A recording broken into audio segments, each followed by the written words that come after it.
Salicylic acid untuk jerawat, gimana sih cara pakainya biar muka Anda tidak makin kering? Anda pasti pernah kan pas jerawat lagi merah-merahnya gitu, rasanya pengen banget netesin serum salicylic acid tiap hari. Iya, pengennya pagi malam dipakai terus ya biar besoknya langsung kempes. Paham banget sih rasanya. Nah itu dia, kan harapannya si jerawat ajaib ngilang ya. Tapi ternyata tidak seindah itu kan kenyataannya. Jelas tidak dong. Sayangnya, membasmi jerawat pakai salicylic acid itu sebenarnya lebih mirip maraton sih, bukan lari sprint. Kalau Anda hajar terus-terusan tiap hari, yang ada kulit malah berontak. Betul. Makanya hari ini misi kita tuh mau bongkar tuntas miskonsepsi ini. Kayak sebagai orang yang hobi banget ngecek label skincare, saya perhatikan banyak yang salah kaprah. Manfaatnya memang jagoan banget buat bersihin pori berminyak ya. Komedo juga tuh, ampuh banget. Iya, komedo juga. Tapi ya itu, kalau frekuensi pakainya ngawur, skin barrier Anda bisa hancur lebur. Bener banget. Dan kalau kita bongkar cara kerjanya nih, kita bakal paham kenapa kulit bisa sampai rusak kalau pakainya over. Gini, coba Anda bayangkan salicylic acid ini tuh kayak. Semacam pasukan pembersih khusus gitu bukan sih? Nah, persis. Pasukan ini kan sifatnya lipid soluble, alias dia larut dalam minyak.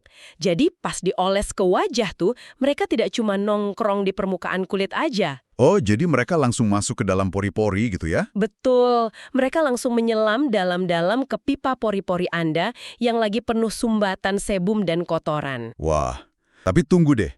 Karena mereka bisa menyelam sedalam itu, bahaya dong kalau kita kirim pasukannya tiap hari. Pasti dong, di dalam sana itu, asam salisilat bekerja dengan cara memecah desmosom. Desmosom itu yang kayak lem sel kulit ya? Semacam struktur perekat antar sel kulit kita. Nah, bayangkan kalau lem ini dikikis dari dalam setiap hari. Bisa hancur kan? Apalagi kalau apesnya. Anda beli produk abal-abal yang kadar salicylic acidnya jauh di atas batas aman BPOM. Ya juga ya, batas maksimalnya kan cuma 2% tuh untuk kosmetik bebas. Betul, 2% aja. Kalau lebih dari itu tanpa resep, lem kulitnya benar-benar hancur total. Kering, perih, kemerahan, waduh. Barrier kulit langsung rusak parah. Seram juga ya. Tapi gini, kalau kita dilarang pakai tiap hari, lalu gimana nasib jerawatnya? Maksudnya, gimana taktik pakainya biar jerawat tetap bisa dihempaskan tanpa bikin muka kayak ketarik? Kuncinya ada di rem. Anda harus ngerem. Mulai dulu dengan patch test aja. Oleskan sedikit di belakang telinga, terus pantau reaksinya. Oke, buat ngecek sensitivitas dulu ya. Kalau aman, gimana langkah selanjutnya? Kalau aman, baru aplikasikan ke wajah. Dan ini yang paling penting, cukup 2-3 kali seminggu aja untuk produk tanpa bilas, kayak serum. Biarkan kulit Anda punya waktu buat bernapas. Biar lem sel yang rusak tadi bisa pulih lagi ya. Tapi masalahnya, zaman sekarang siapa sih konsumen yang cuma pakai satu jenis skincare? Gimana kalau mereka menumpuk skincare viral lain? Wah, itu dia. Kalau barrier Anda sudah kerja keras nahan asam salisilat, terus ditimpa eksfoliasi kuat lain kayak AHA atau BH jenis lain. Atau vitamin C dosis tinggi gitu ya. Kan lagi viral banget tuh di mana-mana. Nah, itu bahaya banget, sinyal merah deh pokoknya. Kalau Anda suka menumpuk skincare, berhenti dan evaluasi sekarang. Jangan pernah gabungin bahan-bahan sekuat itu di satu waktu pemakaian. Bebannya terlalu berat buat kulit Anda. Berarti solusinya kita harus cek label belakang kemasan untuk cari produk pendamping ya. Cari bahan yang sifatnya menenangkan gitu kan? Tepat sekali. Cari aja soothing agent kayak Centella asiatica atau ceramide, bisa juga panthenol. Dan terapkan metode skin cycling secara bergantian.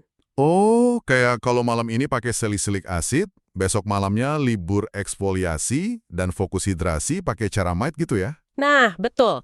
Baru lusa bisa diulang lagi. Jadi kulitnya tidak stres dan tetap seimbang. Oke, paham. Ini alasan kenapa Anda sebagai konsumen cerdas harus rajin baca komposisi. Dan pastikan selalu cek nomor registrasi BPOM lewat aplikasi ya. Belilah dari official store biar terhindar dari produk palsu. Ya, keamanan nomor 1. Oh ya, kalau kulit Anda reaksinya sudah terasa sangat parah, kayak perih yang tidak wajar atau ada reaksi medis serius, langsung hentikan pemakaian. Betul banget. Segera konsultasi ke dokter. Jangan pernah coba-coba mendiagnosis diri sendiri ya. Setuju. Jangan sampai niatnya menghilangkan jerawat, malah harus mengobati peradangan yang lebih parah. Nah, kesimpulannya nih. Kunci memakai salicylic acid itu bukan pada seberapa banyak atau seberapa sering Anda mengoleskannya. Kuncinya itu di keseimbangan frekuensi dan kecermatan baca komposisi label, biar skin barrier tetap utuh. Betul. Tapi ada satu hal lagi nih, buat Anda yang mungkin merasa, aduh, kulit saya tetap aja ngamuk biarpun frekuensinya sudah diatur. Wah, masa sih?